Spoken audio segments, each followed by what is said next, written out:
নমস্কার বন্ধুরা, চাঁদ ক্রিয়েশনের সবাইকে স্বাগত। আজকে আমি আমের আচার করে দেখাবো। এখানে আমের আচার করতে কি কি লাগবে আসুন দেখে নিই কীভাবে করছি আচারটা। আমের আচার করার জন্য এখানে বড় সাইজের 3খানা আম নিয়ে নিয়েছি। এই আমের খোসাটা কিন্তু খুব ভালো করে ছাড়িয়ে নিতে হবে। প্রথমে ভালো করে ধুয়ে নিয়েছি। ধুয়ে আমটাকে খুব ভালো করে দেখুন শুকিয়ে নিতে হবে, যাতে জল যেন না থাকে, একদম শুকিয়ে নিয়েছি। এবারে আমটাকে খোসাটাকে ছাড়িয়ে নিয়ে কিন্তু কেটে নেব। আমের আচার বানানোর জন্য আমি এখানে 2 চামচ ধনে, 2 চামচ জিরে, 1 চামচ সর্ষে, 1 চামচ মৌরি, হাফ চামচ মেথি আর 4টে শুকনো লঙ্কা, এই পুরো উপকরণটা কিন্তু শুকনো কড়াইতে, গরম কড়াইতে নেড়ে নেব। মোটামুটি দেবো 5 ফোড়ন, সুন্দর একটা গন্ধ বেরিয়ে যাবে। তা আমি আমগুলো সব যেগুলো কেটে রেখেছিলাম সেগুলো সব কটা আমি দিয়ে দেবো। দিয়ে একটু ভালো করে নেড়ে নেবো।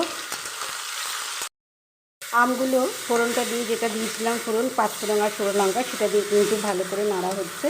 এবার আমি এর মধ্যে বড় চামচের 1 চামচ মতন দেবো লবণ আর দেবো হলুদ। এই হলুদ আর লবণটা কিন্তু এর মধ্যে দিয়ে দিতে হবে। দিয়ে আবারও একটু নেড়ে নেবো, একটু ঢেকে দেবো যাতে একটু আমগুলো মজে যায়। তারপরে দেবো এতে গুড়, আখের গুড় আমি এতে ব্যবহার করব। দেখুন আমগুলো কিন্তু মজে এসছে নুন আর হলুদে। এবার আমি এর মধ্যে বড় চামচের 1 চামচ আখের গুড় দিয়ে দেবো। এই আখের গুড়টার যে জলটা বেরোবে সেই জলেই কিন্তু আমটা যেটুকু আর শক্ত আছে সেটুকু পুরোটাই হয়ে যাবে। সেই মশলাটা কিন্তু নামাবার কিছুক্ষণ আগে দিয়ে দেবো। মশলাটা গ্রাইন্ড করার সময় খুব বেশি ডিপ গ্রাইন্ড করা হবে না, একটু যাতে গোটা গোটা থাকে সেই রকম রাখতে হবে। মশলাটাও কিন্তু আমি দিয়ে দেবো। দিয়ে একটু ভালো করে নেড়ে নেবো। গুড়ের জলে আমটা পুরো মজে যাবে এবং সেদ্ধও হয়ে যাবে। চাইলে আপনারা এটা চিনি দিয়েও করতে পারেন। গুড় দিলে জিনিসটা অনেক দিন থাকে, নষ্ট হয় না সহজে। আখের গুড়ে গ্যাসের ফ্লেমটা একদম কমিয়ে নিতে হবে যাতে তলায় ধরে না যায়।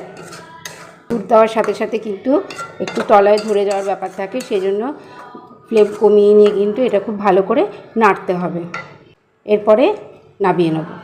দেখুন আমের আচারটা কিন্তু পুরো তৈরি হয়ে গেছে।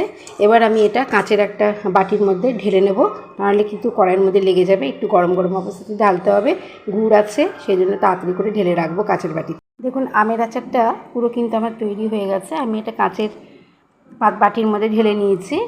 কাঁচের বাটির মধ্যে ঢাললে কি জিনিসটা ঠিক থাকবে। চাইলে এটা আপনারা 5-7 দিন রোদে দিতে পারেন, আবার নাও দিতে পারেন। আচারটা রেডি হয়ে গেল।